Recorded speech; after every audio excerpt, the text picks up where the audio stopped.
Boa noite, pessoal. Nós estamos iniciando a nossa quinta live. Nós estamos chegando na metade da nossa jornada. Dentro de alguns instantes, nós iremos começar uma conversa com a professora doutora Simone Meneghetti. Estamos aguardando ela entrar para poder darmos esse início, né? Para quem vem acompanhando a jornada de lives temáticas, está tendo a oportunidade de conhecer muitos dos professores que nós temos dentro da universidade, não só daqui do estado de Alagoas, mas do Brasil também. O nosso objetivo com as lives temáticas é justamente transformar em um debate coloquial o conhecimento científico, né? Ou seja, tirar de dentro da nossa universidade e trazer para uma rede social como o Instagram e conversarmos de maneira informal. A nossa universidade, ela está sustentada em 3 pilares: o ensino, a pesquisa e a extensão. E em estados de distanciamento social, a UFAL ela não está parada, certo? Ela continua ativa no seu ensino, na sua pesquisa e na sua atividade de extensão. A Pró-Reitoria de Extensão, ela abriu um edital, que é a UFAL Conectada, que justamente ela oportuniza eventos como este. Presencialmente, a gente já trabalha com educação formal, não formal e informal. E à distância, nós também estamos trabalhando com a educação formal, não formal e informal. Em educação formal, à distância, nós teríamos outras plataformas que são mais formais para discussões, para defesas de trabalho de conclusão de curso, para qualificações de mestrado, doutorado. Só que nós estamos agora com uma ferramenta informal, que é justamente para que a nossa discussão ela seja acessível a todos os públicos. Hoje nós iremos entrar com a temática de biocombustíveis. Então a gente vai conversar com a professora doutora Simone Meneghetti. Vou convidá-la e fazer a apresentação dela para vocês. Boa noite, professora! Oi, Monique, boa noite todo mundo. Tudo bom? Tudo tranquilo. Vou te apresentar para que todo mundo possa lhe conhecer. Acredito que uma grande maioria conhece, mas outros não conhecem. A professora Simone, ela tem bacharel em Química pela Universidade Luterana do Brasil. Ela foi mestre em Química pela Universidade Federal do Rio Grande do Sul. Ela fez o doutorado em Físico-Química de Materiais Macromoleculares na Université Louis Pasteur, em Estrasburgo. Hoje, atualmente, ela é professora associada e pesquisadora da Universidade Federal de Alagoas. Tem pós-doutorado também na França, na Universidade Louis Pasteur, em Estrasburgo. E ela já recebeu também o Prêmio Nacional de Pós-Graduação Braskem, em primeiro lugar, categoria de mestrado, a BEC, e recebeu também o Prêmio FINEP de Inovação Tecnológica em 2002. Cientificamente, em nível nacional e internacional, tem publicado vários artigos com foco em sistemas catalíticos aplicados à oleoquímica, especificamente biodiesel, insumos e materiais a partir de óleos vegetais, conversão de biomassa e polimerização de olefinas. Foi pró-reitora de pesquisa e pós-graduação da UFAL de dezembro de 2011 a janeiro de 2006. Ou seja, nós estamos com uma convidada de extrema competência e renomada de nossa universidade. Boa noite, professora. Gostaria de agradecer por ter aceito o convite de estar aqui conosco nesta noite para a gente conversar um pouco sobre os biocombustíveis. Gostaria que você se apresentasse, falasse um pouco como foi sua trajetória em chegar na UFAL, para que a gente possa conhecer um pouco mais, além desse texto, né, de apresentação que eu fiz. Tá joia. Obrigada, então, Monique, pela apresentação. E boa noite a todos, né, que estão nos acompanhando.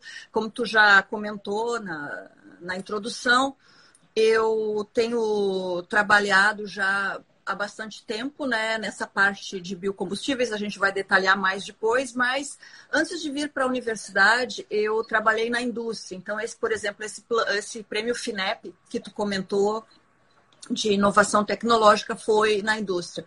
Trabalhei em indústria de tintas, polo petroquímico do Sul e o de Camaçari. E de uns tempos para cá, desde 2004, eu estou na UFAL, então, como professora da área do Instituto de Química e Biotecnologia, né? E também eu acho importante, Monique, só nessa questão de apresentação, é que em relação a biocombustíveis, eu faço parte desde 2005 da coordenação da Rede Brasileira de Tecnologia de uso e produção, né? Tecnologia de uso e produção do biodiesel. Então, participar dessa rede é bastante importante, porque a gente acaba aprendendo muito, a gente está sempre aprendendo e aprende cada vez mais, porque a gente não fica só naquela questão da química, mas olha lado econômico, lado social, então o trabalho em rede sempre é muito frutífero. Eu vi que dos trabalhos que eu dei uma olhadinha no seu, né, grande currículo, e eu vi que tem publicações na área de transesterificação, que a gente vai conversar um pouco sobre isso. A palavra pode até parecer muito estranha para muitas pessoas que estão nos acompanhando. Parte de síntese de materiais poliméricos, por polimerização. Tem participação em livros, parâmetros físico-químicos para processos de produção de biodiesel. Tem participação também em capítulo de livros, ou seja, a gente tem uma ampla variedade de materiais que foram produzidos pela professora que estão disponíveis. Aí, como toda live, a gente disponibiliza o material do professor no link da bio do nosso Instagram. Ou seja, o pessoal pode ter acesso para fazer uma leitura mais aprofundada depois, se desejar. Professora, a gente sabe que fatores econômicos, políticos, sociais e ambientais, né, têm conduzido ao desenvolvimento de combustíveis alternativos a partir de fontes energéticas renováveis. Por estes fatores, conduziram ao desenvolvimento de combustíveis alternativos. Que fatores seriam esses que conduzem a esse desenvolvimento desses combustíveis? E quando falamos em alternativos, o que isso seria? Que tipo de combustível alternativo seria? E quando a gente fala em fonte renovável, o que seria essa fonte renovável? Conversa um pouco para a gente, porque essa live ela é voltada mais para um público que não é tão científico. Então, traduz para a gente essa linguagem científica. Tá joia. Antes de falar desses fatores, Monique, só para a gente ficar com isso em mente, a gente tem no Brasil 4 biocombustíveis que podem ser comercializados, são regulados pelo governo, tá? Pela agência governamental que regula, porque combustível tem que ter uma qualidade, seja biocombustível ou não bio, já vou explicar bem o que é isso daqui a pouquinho. Então, a gente tem o biometano, que é oriundo normalmente da gaseificação de dejetos. Aí a gente já fala aí de um lado ambiental, porque está usando dejetos orgânicos para obter um biocombustível. A gente tem o bioetanol, que é bem conhecido nosso, o biodiesel, que a gente vai detalhar um pouquinho mais, e o querosene de aviação. Então, são os 4 biocombustíveis, tá? Mas então, focando no que tu me perguntou sobre os fatores. Eu vou começar falando do fator ambiental, que eu até já comentei um pouquinho quando falei do biometano. No momento que nós podemos utilizar resíduos, coisas que nós colocaríamos fora, certo? Um óleo de fritura usado, um rejeito orgânico, resíduo sólido de esgoto, certo? Nós estamos já aí fazendo um benefício ambiental, porque nós estamos tirando o que a gente ia jogar fora, causar um impacto, para transformar em algo que nós vamos usar como combustível. Esse seria um primeiro aspecto ambiental bem interessante. E o outro é que no momento que a gente usa qualquer um desses biocombustíveis que eu comentei, nós vamos estar diminuindo a emissão de poluentes, certo? Que são as partículas que nos causam muitos problemas respiratórios. E São Paulo é o maior exemplo aqui. De vez em quando a gente vê no jornal, vê na notícia, na televisão, que a poluição está terrível em São Paulo, que são essas partículas que a gente respira e faz super mal. E também a emissão de monóxidos e dióxido de carbono, certo? Que são gases causadores de efeito estufa, que a gente sabe bem que causa mudança climática, alteração de temperaturas, chuvas fora de época, e isso que a gente tem visto aí no nosso dia a dia, certo? Seria a questão ambiental. Lógico que quando a gente está beneficiando as questões ambientais, também a gente está beneficiando, está tendo vantagens econômicas. Além disso, quando se lança um novo negócio, vamos fabricar biocombustíveis de modo industrial, nós vamos estar gerando empregos diretos e indiretos. A gente vai ver daqui a pouco, quando falar das fontes que tu me perguntou, que muitas dessas fontes vêm do setor agropecuário, vêm da agricultura, vêm da pecuária. Então, nós estamos também beneficiando economicamente esses setores. Então, uma cadeia toda de benefícios econômicos, além dos ambientais que eu já comentei, ok? Políticos, evidentemente que nós precisamos, eu vou falar do político na questão de política pública para que a gente tenha esses biocombustíveis no nosso dia a dia, que a gente possa usar esses biocombustíveis. Então, são necessárias políticas que permitam, então, que criem os órgãos necessários para que esses combustíveis sejam... que a gente cuide da qualidade desses combustíveis. Então, tudo isso envolve governo federal, os governos estaduais, ministérios, várias esferas, universidades, gerando todas essas políticas para proporcionar, para beneficiar a sociedade, nós todos, para poder usar esses combustíveis, certo? E do ponto de vista social, quando a gente fala em emprego, geração de emprego, a gente está com grande impacto social. Quando a gente está falando de agronegócio, agricultura, pecuária, nós estamos gerando emprego também, certo? Pequenos produtores, todas essas pessoas podem estar envolvidas nessas cadeias. Então, eu acho assim, sumarizando, né, fazendo um resumo, esses seriam os maiores impactos, é que um não está, eles estão super interligados. Então, quando se fala de um, obviamente, a gente acaba linkando com o outro, certo? E tu me perguntou também por que a gente chama, né, de biocombustível é um combustível alternativo. Isso. Porque todos esses 4 que eu falei, biometano, bioetanol, biodiesel, querosene de aviação, bioquerosene, tem a sua cara metade que vem do petróleo, certo? Então, o gás natural, ele é associado a petróleo. É o que a gente chama de fonte fóssil, certo? E que gera muita poluição quando usa, etc. Alguns acidentes, a gente viu esse derramamento de óleo aqui nas nossas praias, certo? Um óleo oriundo do petróleo. Então, todos esses, o biometano, o parceiro dele do petróleo é o gás natural. O bioetanol é a gasolina. O biodiesel é o diesel, o próprio nome está dizendo. Uhum. E a bioquerosene é a querosene que se usa nos aviões. Então, a gente pode usar esses combustíveis, e é o que nós estamos fazendo no Brasil, na maioria das vezes misturados aos combustíveis fósseis, o que já gera um impacto ambiental positivo, enorme, econômico, social, político e por aí vai. Ô, professora, desses 4 biocombustíveis que você citou, por que o biodiesel ele se tornou assim tão famoso? Certo. Bom, porque ele ocupou um espaço tão grande? Porque é considerado tão importante para a sociedade? Certo.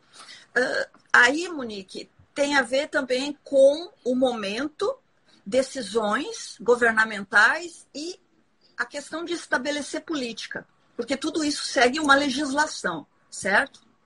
Então, o biodiesel, ele não é uma novidade. A primeira vez que se falou em produzir biodiesel foi em 1937. Um pesquisador belga que tem publicação, tem patentes, etc. Então, naquela época já se falava no uso de biodiesel. Os motores diesel, que são os motores que a gente tem nos tratores, nas vans, nos ônibus, certo? Eles são motores que foram desenvolvidos pelo seu diesel, é o nome do engenheiro que desenvolveu. Legal. E ele inicialmente desenvolveu esses motores para trabalhar com fontes renováveis, com óleos vegetais. Então, o biodiesel já é esse óleo ou uma gordura, um sebo bovino, por exemplo, já está entrando para a gente produzir biodiesel, já entra, se fabrica biodiesel de sebo. Então, ele já pensou nisso lá em 1890, quando, em torno dessa, foi mais ou menos essa época que ele lançou o seu motor, e ele pensou primeiro em óleo vegetal. Mas aí, o petróleo surgiu, de fácil exploração, e aí o petróleo, então, tomou espaço, né? E um detalhe importante é que sempre se pesquisou muito na área de petróleo, nunca se parou. O biodiesel teve uma parada e os países retomaram. Por que os países retomaram? Evidentemente por questões econômicas, mas principalmente por questões ambientais. Porque começaram a aparecer, começaram a surgir os problemas de aquecimento e a sociedade, todos nós começamos a ficar mais ávidos. Queremos processos mais limpos, queremos combustíveis mais limpos, nós queremos uma qualidade de vida melhor. Então, isso impulsionou que todos os governos trabalhassem em prol. Então, por isso que o biodiesel volta do ano 2000 para cá. Aí aqui no Brasil mais a partir de 2005, mas em outros países até um pouquinho antes, o biodiesel volta, vamos dizer assim, está na moda, principalmente pela questão ambiental. E também, claro, aí as outras consequências, né? Emprego, questões econômicas, etc. Mas a questão ambiental puxou muito forte isso. É fácil, professora, fazer biodiesel? Eu posso fazer biodiesel em casa se eu quiser? Pode fazer no liquidificador. Olha aí! Mas, deixa eu ter. Mas... Então, é fácil. A gente pode pegar um óleo, pode pegar etanol, por exemplo, o álcool de cana, né? Nosso bioetanol. Hidróxido de sódio, a soda cáustica, que muita gente usa para fazer sabão, lavar pedra, certo? Tirar limo de pedra, desencardir. É com essa substância química que também a gente fabrica o biodiesel. Porém, a gente pode fazer para ver a reação acontecendo, etc., mudança de cor, mudança de aspecto, mas para comercializar, como eu falei, existe toda uma questão política de qualidade. Por quê? Porque para colocar um combustível no motor, a gente nos nossos carros que a gente usa aí para trabalhar, ir para lá e para cá, e agora não está usando muito, né? Porque estamos verdade. em isolamento social, mas a gente quer um combustível de qualidade. Tu não pode colocar um combustível no teu carro e tu virar a chave da ignição e o carro não pegar. Então, por isso que a gente pode fazer, mas só as empresas que estão credenciadas, que têm laboratório, que... Rosângela me lembrou uma questão importante ali, o perigo ao manusear, né? Principalmente o hidróxido de sódio, né? Eu falei de etanol, mas metanol a gente nem deve usar em casa porque causa cegueira, intoxicação. Isso. Mas é perigoso. Mas assim, no início, quando se retomou de 2000 para cá, a gente pode até encontrar vários vídeos na internet mostrando para fazer biodiesel no liquidificador. Mas esse biodiesel jamais vai ser comercializado, vai ser usado no motor, porque ele precisa ter qualidade. Não pode ter água, não pode ter resto de hidróxido, porque senão vai dar uma corrosão tremenda no teu motor, e por aí vai. Qualidade. Existe algum subproduto durante a produção do biodiesel que não é tão favorável assim para o meio ambiente, para a comunidade? E se a universidade ela se preocupa com isso e está tomando as precauções? Certo. Aí, Monique, para falar desse coproduto, eu posso já falar um pouco da reação de transesterificação. Pronto, excelente, professora. Isso, tá? Porque assim, ó, biodiesel. O biodiesel a gente fabrica a partir de óleos ou gorduras, certo? Então, eu já falei do sebo bovino, falei do óleo de soja, óleo de dendê, a gente está usando no Brasil, óleo de algodão, gordura de frango.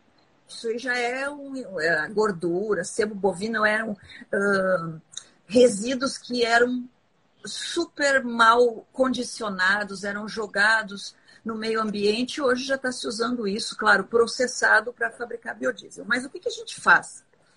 O óleo e as gorduras, eles são formados por moléculas muito grandes, muito gordinhas, certo?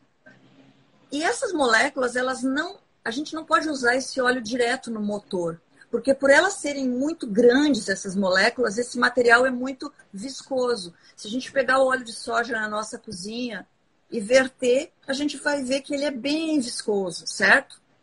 Então, o que a gente faz nessa reação? E o hidróxido de sódio, por exemplo, ajuda nisso, com a presença do álcool. A gente quebra essa molécula e gera moléculas menores, que aí nós vamos poder colocar essas moléculas, que são os ésteres, mas não vem ao caso. O importante é entender que a gente parte de uma molécula grande, volumosa, e obtém moléculas menores.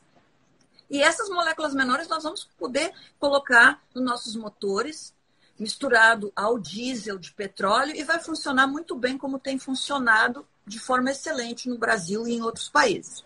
Mas ao quebrar essa molécula, a outra parte, que é a glicerina, certo? A gente fala hoje muito do álcool em gel, né? Nesses tempos aí de Covid-19. Também se pode usar o álcool glicerinado. E a glicerina purificada pode vir da reação de transesterificação. Então, é um coproduto que tem vários mercados. A gente não está jogando esse coproduto fora. Ele vai para a indústria de sabão, ele vai para a indústria alimentícia, ele pode ser empregado para fazer álcool glicerinado.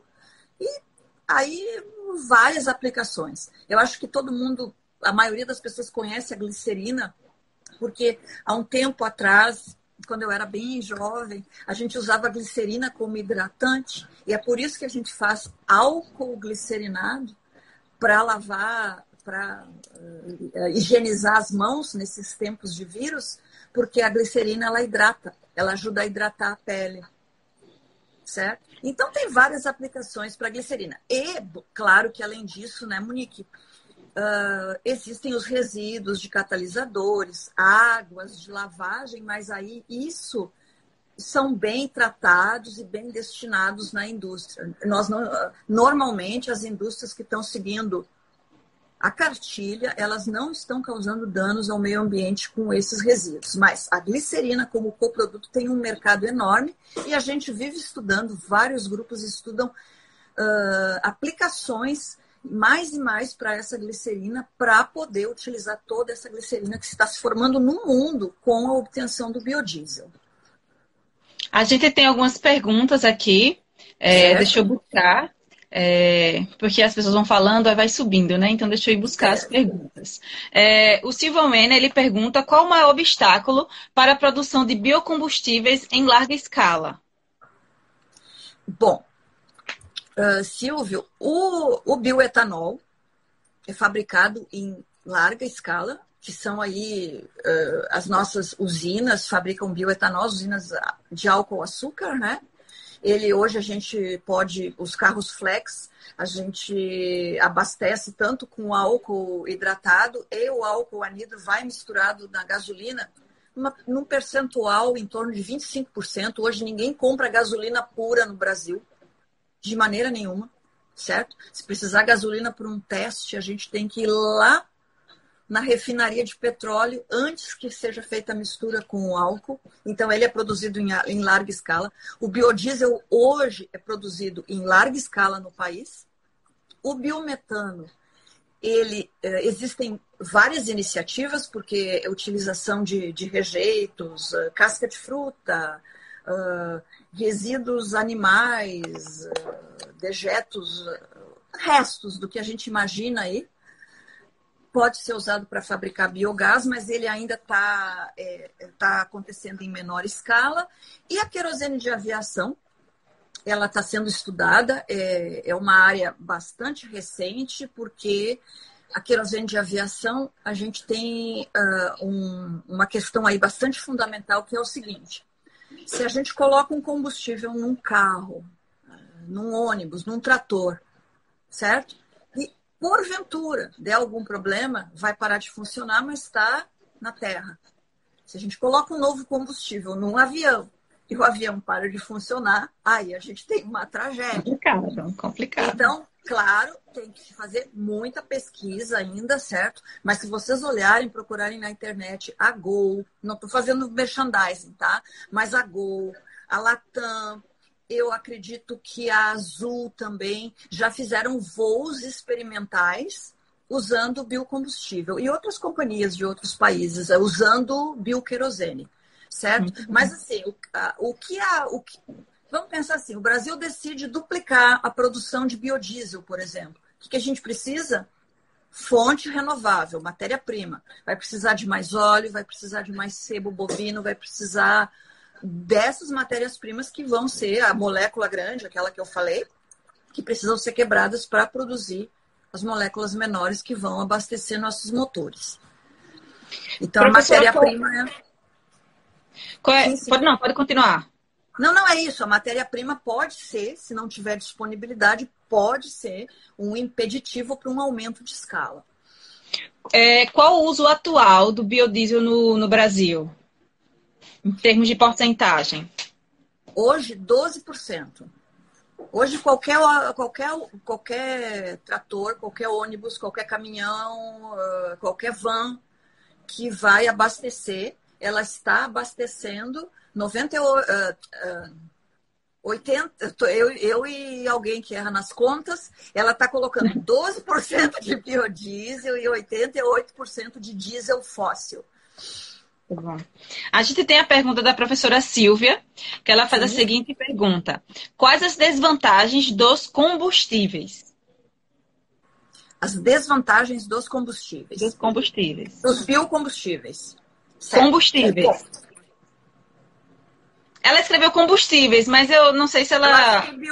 Eu acho que biocombustível. Porque tudo tem um lado positivo e tudo também tem os seus inconvenientes. Bom, se fala muito, e para isso é importante o que a gente falou no início, questões políticas, legislação, fiscalização, controle. Se fala muito quando a gente fala, por exemplo, de óleo vegetal, a gente está falando de agricultura, e se fala muito que as pessoas podem deixar de plantar alimentos para plantar culturas para sustentar a produção de biodiesel, por exemplo, certo? Mas isso nós temos que, cada país, dentro da sua, o Brasil tem uma enorme biodiversidade, uma enorme área agrícola ainda, uma fronteira agrícola ainda a ser explorada, mas aí cada país tem que encontrar a sua fórmula, né?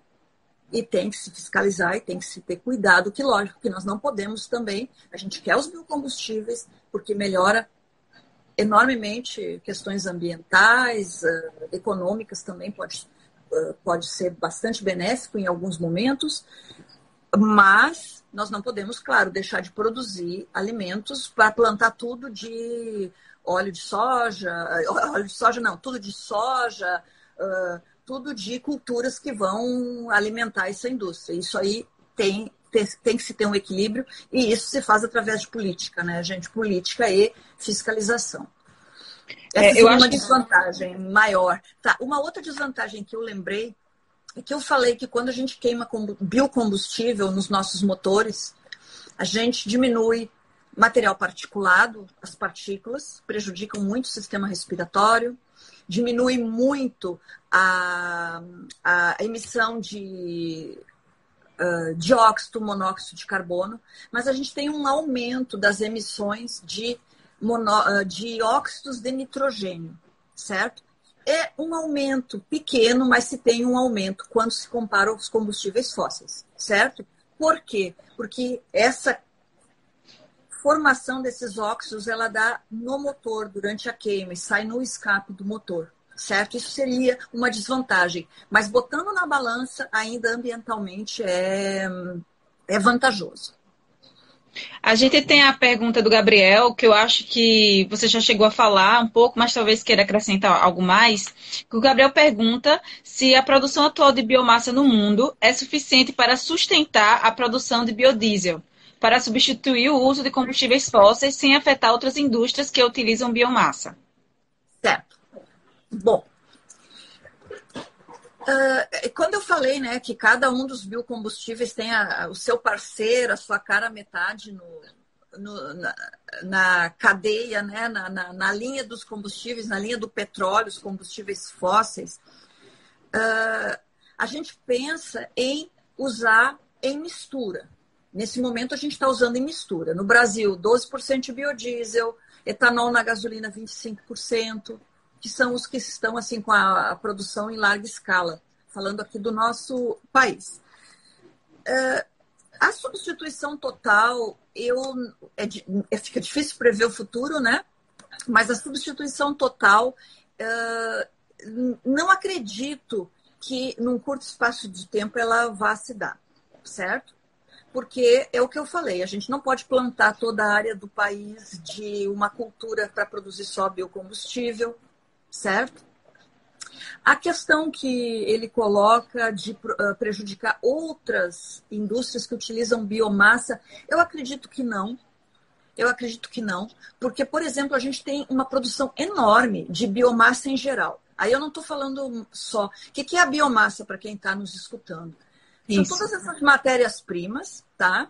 Que podem ser usadas no que se chama de biorefinaria, para produzir produtos químicos, combustíveis, energia, diretamente desse material. O que são essas biomassas? A biomassa para o biodiesel são óleos e gorduras, certo?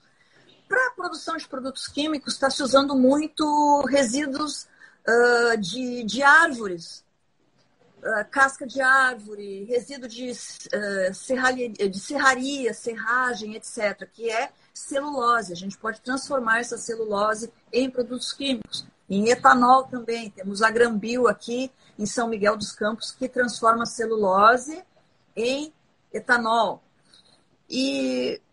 Só que a gente sabe que no mundo só 4% da biomassa, desses resíduos, da biomassa disponível, ela é usada industrialmente.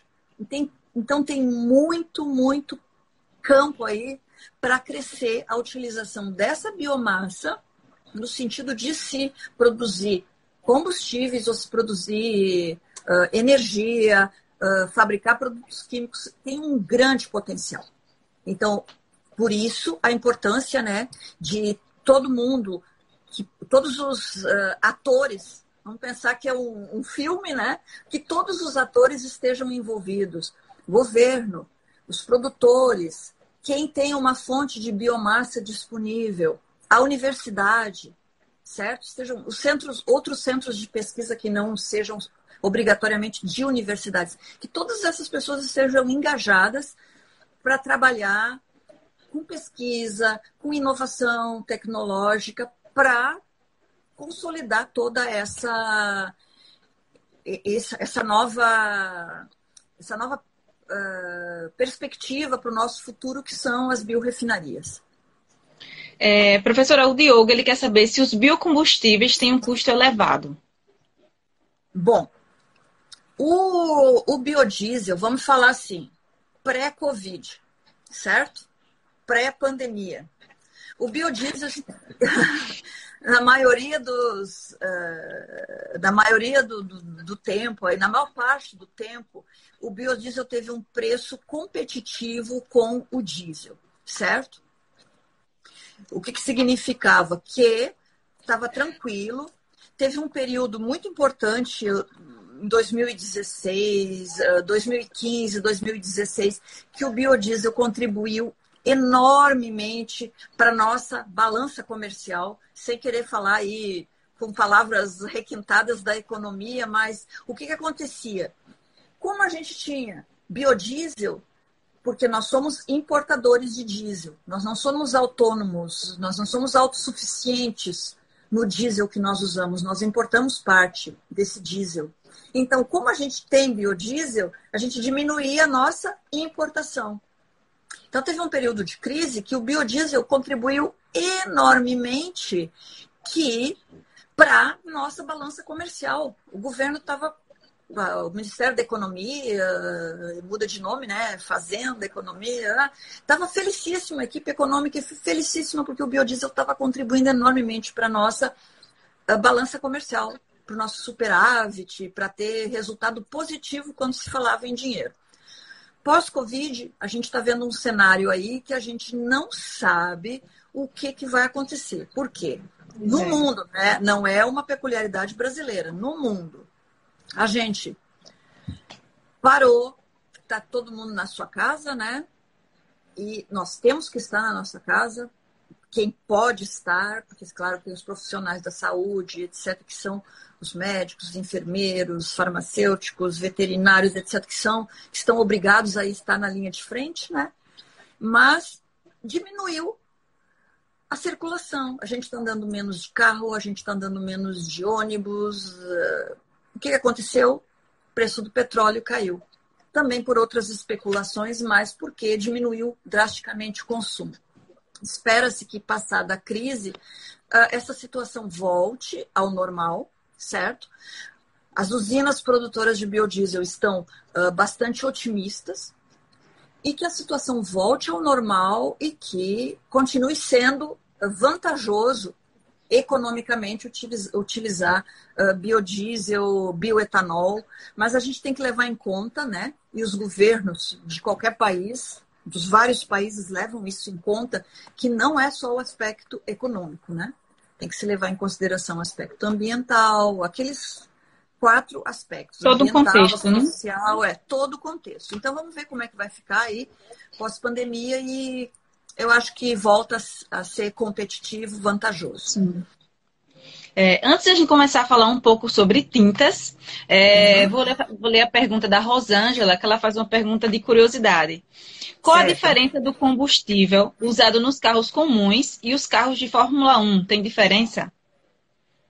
Tem diferença. Eu não sou uma expert nos combustíveis de Fórmula 1, mas eles usam, que eles falam que é a gasolina azul, se não me engano, mas é uma gasolina que a gente diz de alta octanagem, porque como aqueles motores, eles têm eles desenvolvem velocidades que a gente nem imagina desenvolver nos nossos carros comuns, né? Então, são combustíveis que a explosão se dá de uma forma mais violenta, porque a explosão faz o motor funcionar, né? Os pistões vão funcionando e vai gerando a força que vai fazer impulsionar as rodas do carro, e por isso a gente sai andando de carro, né? Como na bicicleta, o que impulsiona é o movimento das nossas pernas, né? Nos pedais. O motor vai funcionar, tem os pistões, etc., que são impulsionados por essa explosão. Então, a gente chama motor a explosão, né? Motor a combustão. Então, essa combustão ela é mais violenta. Então, por isso que na Fórmula 1 tem um investimento enorme, são motores diferenciados. Se vocês verem o tamanho do carro e o tamanhão lá do motor. Então, não são os mesmos combustíveis. Eles têm moléculas... como eu falei ali, do tamanho das moléculas, são moléculas de tamanhos diferentes e que elas vão ter uma combustão um pouco mais violenta para impulsionar, falando de um modo assim mais leigo, né, para impulsionar esse motor a ter mais força, fazer esses pistões funcionar mais e em maior velocidade para o carro ter uma melhor desempenho, tá? O professor Wander está dizendo aqui que está com saudades da época pré-Covid. Eu também. Professor, agora falando sobre tintas. Os óleos vegetais, eles foram empregados por muitos anos na indústria de tintas, né? Para a geração de películas poliméricas que ofereciam brilho e proteção a materiais e objetos, principalmente a madeira. Porém, com o passar dos anos, devido à necessidade do mercado consumidor, que buscava, além de embelezamento, proteção química e mecânica mais efetiva, foram desenvolvidos outros materiais mais elaborados, os chamados resinas alquídicas, que é um dos trabalhos, né, que você desenvolve. Fala um pouco para a gente o que são essas resinas, o que significa isso para a sociedade. Tá, aí eu vou falar também, vou voltar um pouquinho atrás, vou falar aí um pouquinho de trajetória, né? Isso que a gente está falando, óleo vegetal, gordura, biodiesel, resinas alquídicas, agora que tu trouxe para a nossa discussão, isso aí tudo é estudado na oleoquímica, tá? A gente chama oleoquímica. Em inglês é oleochemistry. A química do petróleo em inglês é oil chemistry. Em inglês a gente mantém a palavra óleo, tá? Uhum. Então, quem trabalha com oleoquímica é picado pelo mosquito do amor. Nunca mais abandona. E eu fiz o meu mestrado em oleoquímica, porque eu trabalhava na indústria de tintas. Quem tiver a oportunidade de se oferecer emprego para vocês em indústria de tintas, quem é químico, engenheiro Aceite, químico, né? aceite!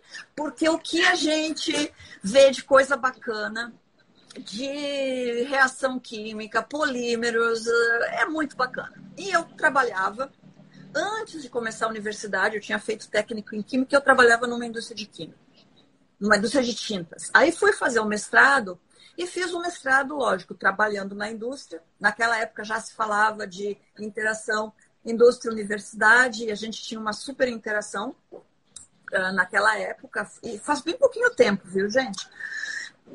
O meu mestrado. Então, eu trabalhei então com oleoquímica, então fui picada e nunca mais trabalhei nos polos petroquímicos, que aí a gente vai pro ladinho do petróleo, mas meu coração sempre pulsava forte por uma gordura, por um óleo. Aí, então, naturalmente, quando eu venho para a universidade, começo a trabalhar com biodiesel, porque é tudo muito parecido. Então, voltando lá para as tintas. Então, antigamente se utilizava óleo somente. Mas o que acontecia? Esses óleos davam um resultado legal. Hoje ainda, gente, a gente aplica óleo de peroba nos nossos móveis, né? Eu aplico nos meus aqui em casa. Essa estantezinha ali, ó. De vez em quando eu passo uma camadinha de óleo de peroba nela. Só que o que acontece? Esses óleos que se usavam, eles não dão um acabamento, uma película. Porque quando a gente aplica uma tinta ou um óleo numa madeira, como eu dei o exemplo ali do armário de livros, a gente quer uma película protetora, né?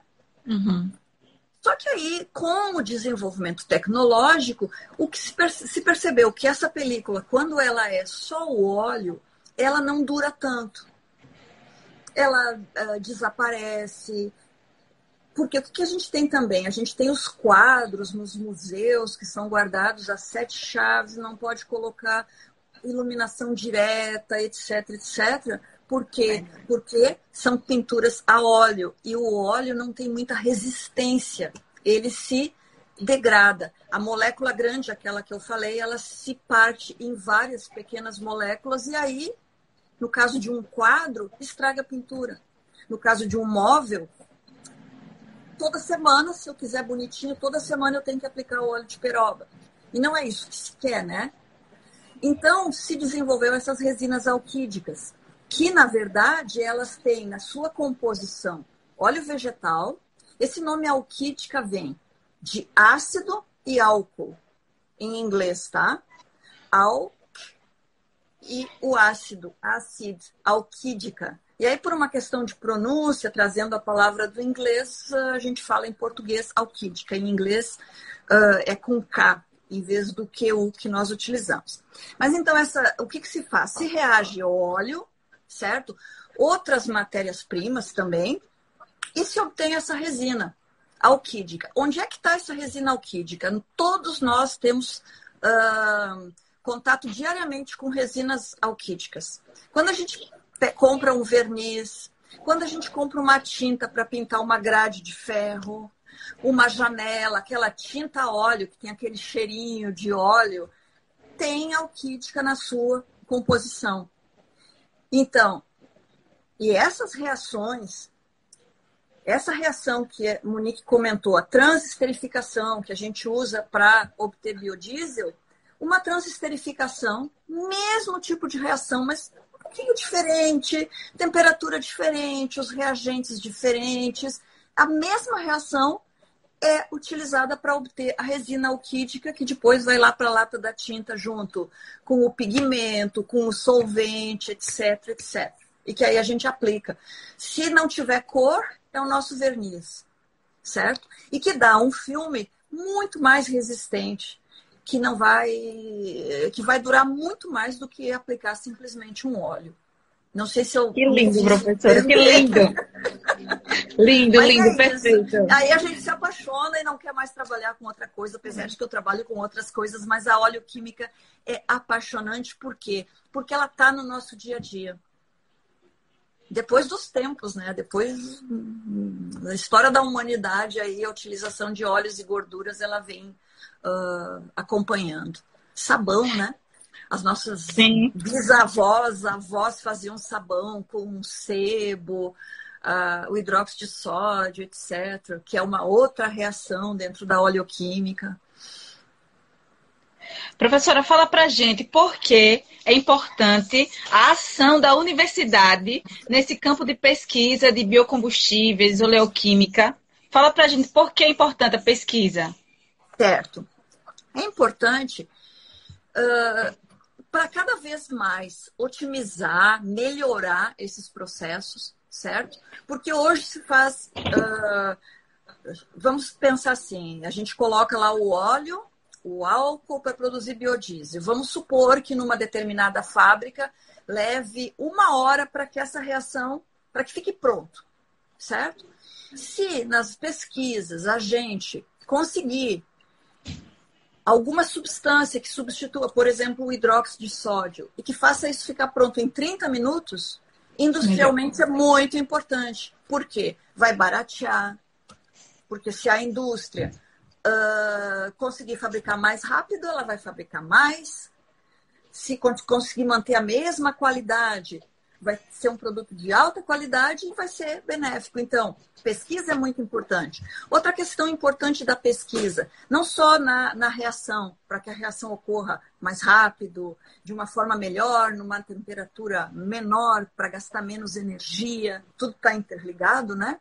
Vamos supor que a gente estava falando aí de alimentos, de utilizar o óleo de soja. Nós, no nosso grupo, a gente estuda também algumas variedades de plantas que produzem sementes que têm óleo e que a gente testa para ver se com esse óleo dá para produzir biodiesel. Um exemplo, a castanhola, a castanheira, que a gente tem aí na beira da praia. Eu acho que todo mundo conhece aquela árvore bonita, que dá uma sombra bonita, que tem lá na UFAL. O que nós fizemos com um grupo de alunos também bastante engajados aí na oleoquímica? A gente coletou aquelas castanhas, tiramos a polpa, pegamos a semente, extraímos o óleo. Tem 50% de um óleo maravilhoso naquela semente. E a gente produziu biodiesel de qualidade, publicou esse resultado. Tá. Claro, mas aí a nossa parte, porque também a gente não pode, como diz minha mãe, a gente não pode abracar o mundo com as pernas, né? A gente não consegue fazer tudo, mas a gente mostrou que é possível. E já existem na África, por exemplo, cooperativas que plantam grandes extensões de castanhola em áreas que não se plantava mais nada, porque ela suporta o solo arenoso, né? Ela está aí na nossa beira de praia, no nosso litoral. Então, tem cooperativas que plantam na África essa castanhola para utilizar o seu óleo, que é um óleo maravilhoso, um óleo fino, que inclusive serve para engrenagens, lubrificar engrenagens de relógios de precisão. Mas também dá para fabricar biodiesel. Quem sabe no futuro no Brasil a gente também não vai ter uma cooperativa que plante castanhola para extrair óleo, né? etc. A gente mostrou lá no nosso grupo que é possível. Agora, a parte agrícola não é com a gente, né? Que não dá para fazer tudo, infelizmente. Mas professora... você tinha perguntado outra coisa... a importância da pesquisa, né? Então, eu falei isso das matérias-primas, de melhorar a reação. Outra coisa importante, pessoal, quando se pesquisa, quando se faz extensão, que é esse trabalho aí que a Monique está fazendo aqui, um exemplo maravilhoso de extensão, a gente está formando pessoas, certo? Formar pessoas não é só dar o diploma para essas pessoas, é mudar a maneira como as pessoas pensam. Então, no futuro, mais que agora, as pessoas vão estar mais preocupadas com qualidade de vida, questões ambientais, certo? Então, formar pessoas paralelo a todo esse trabalho é importantíssimo. Pessoas que vão ter uma mentalidade mais ligada nas questões ambientais, nas questões sociais, não que nós já mais não preparadas, sejamos, né? mais Cidadãos mais preparadas. críticos, né? Exato, exato. Cidadãos mais críticos para questões ambientais, para votar, para várias coisas. Para tudo, é. Para tudo. Professora, eu gostaria de lhe dar os parabéns. Infelizmente, a gente vai ter que encerrar a nossa live. Tentei pegar um número maior de perguntas que foram surgindo. Peço desculpas ao pessoal que, de repente, colocou pergunta. Infelizmente, a gente não pôde ler. Foi perfeito a live. Obrigada. Tiveram muitos elogios aqui. Explicações muito lindas e didáticas, acessível a todos os públicos. Gostaria muito de agradecer por você ter aceito o convite e estar conosco. Agradecer à Universidade Federal de Alagoas, ao Instituto de Química e Biotecnologia e à Pró-Reitoria de Extensão. E obrigada a todos que vieram prestigiar. Monique, posso só dizer uma coisinha que eu esqueci Pode de sim, dizer? pode sim. Muito rápido. Eu falei em grupo, né? O nosso grupo tem várias pessoas aí nos acompanhando. É o grupo de catálise e reatividade química da UFAL. A Monique já participa ainda, né? Orientando a Franciele do nosso grupo. Então, é o GECAR, né? Somos todos GECAR. Tem várias pessoas nos acompanhando. Eu esqueci de dizer o nome do grupo. Então, muito obrigada. Então, não vamos mais nos estender. Vamos jantar, estamos com fome. E quem se apaixonar pela oleoquímica, né? Estamos aí. Laboratório de portas abertas, ó. Ô, professora, o pessoal gostaria do seu Instagram. Não sei se a professora vai continuar com o Instagram, né? Mas o grupo logo vai estar criando o Instagram do grupo, né, professora? Tá joia, beleza. Vou continuar assim, só não vou ser assim tão frequente, mas vou continuar. Tá certo. Tá bom. Boa noite, pessoal, e obrigada. Tchau. Tchau.